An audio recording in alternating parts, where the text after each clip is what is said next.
Hello, my fellow T-Birders. This is Nick, and today I wanted to show you guys a couple convertible facts. Some things I'm doing on this 66 I'm restoring, and maybe it'll help you guys. I'm restoring this car. I'm doing a full restoration, but it's going to be a driver. They're not having it restored to show. They're having it restored so that they can drive it. It's going to be a Thelma and Louise clone, and this is the car right here. And you can see it's the Thelma and Louise color.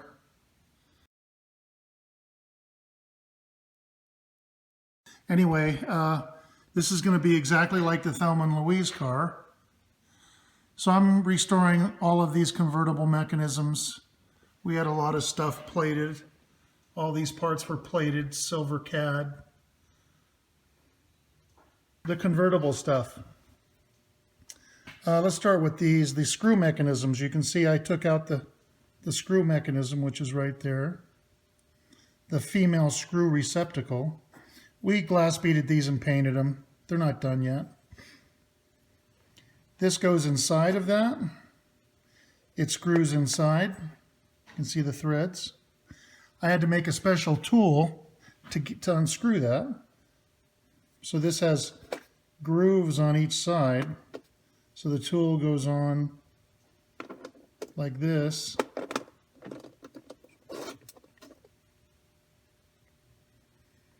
And then I can unscrew it, screw it back in with this tool.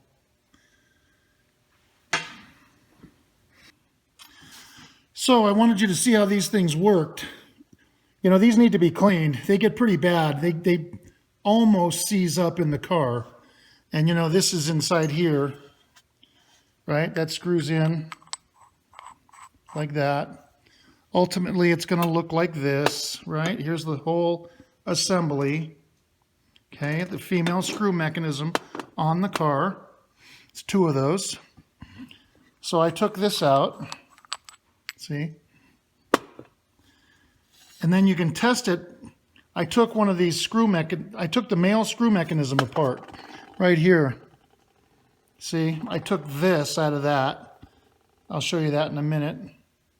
Because I needed to have this, I needed to use it by hand. I have extras of those.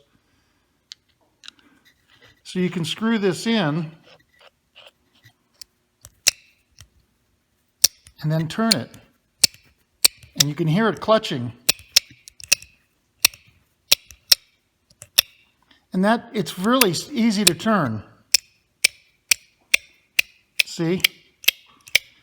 And if you had one of these, if you had an extra one, which most people don't, you could check yours on the car, screw it in and turn it by hand and see how badly they're seized up. Well, of course, that causes stress on the screw mechanism when this thing isn't turning right. So that's what we did. These are all cleaned out. They were filthy. They were almost seized, and they're working great. So then I rebuilt all the limit switches. This is the top-down limit switch. It goes on the top frame. I rebuilt that. I very gently bend the tabs back. So I bend the tab back a little bit, and I also bend that thing back a little bit, that larger tab. I'm not just bending this smaller tab back 90 degrees.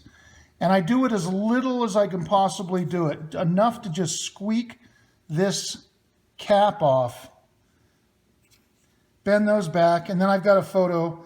I took a photo of the insides, and I'll show you that now.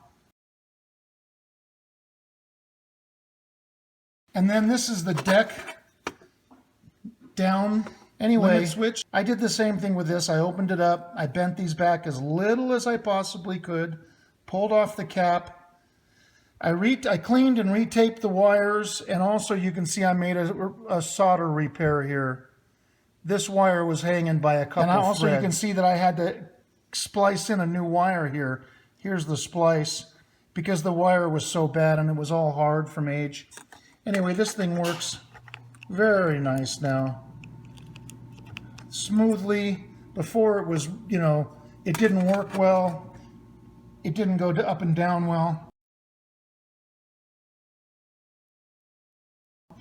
This is the top up limit switch, which is bolted to the top frame. You can see I took this apart. I drilled out those rivets. I have those over here. And in order to reassemble it, I used a safety wire. So I safety wired it closed. And that works fine. I cleaned it up real nice. I do not have a picture of the inside. I forgot to do that. But if you're going to take it apart, you'll see what it looks like. It's not complicated. There are no springs inside. It's just the plunger. And then there's contacts inside. You want to be really careful not to bend those contacts. And again, I cleaned it the best I could. Retaped the wire there. I didn't have to make any wire repairs to it. This one works beautifully. It goes up and down smoothly. I lubed it. I use that electrical lube. It's like a gel.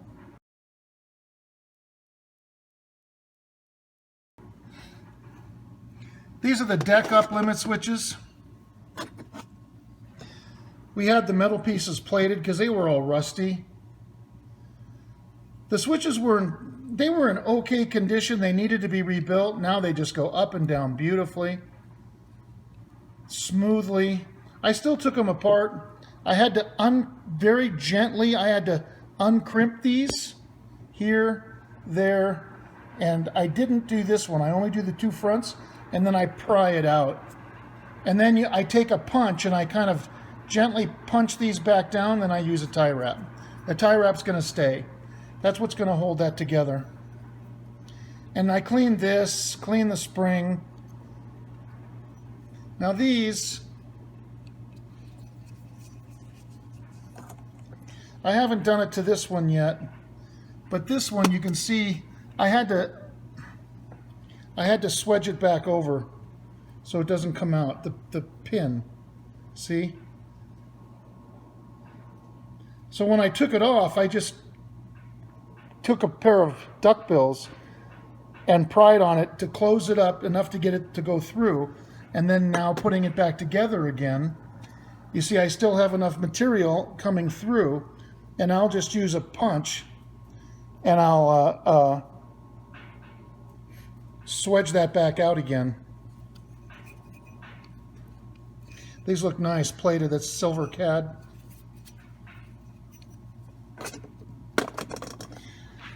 These are the solenoids. These are not what came off the car. This is what came off the car.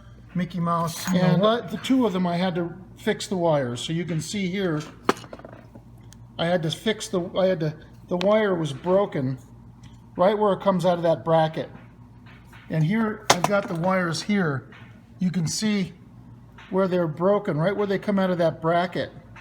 So if that were to hit a power to ground short, the other one was like that.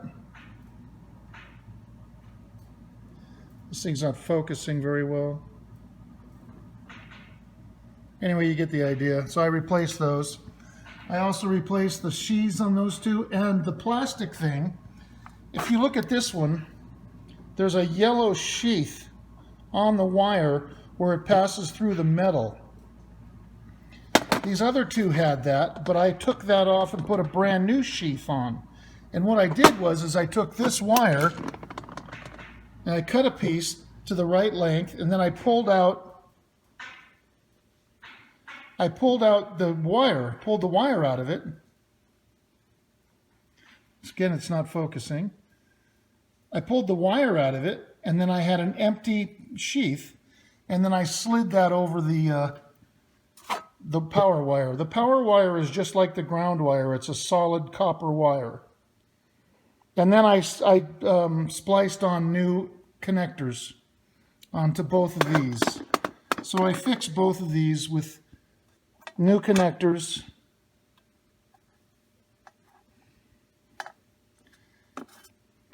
Put a new sheath covering over the wire. They had, if you look at these, if my camera will focus, you can see they had holes in them. There's a hole right there. This one had a hole in it right there. See? So that was going to be power to ground.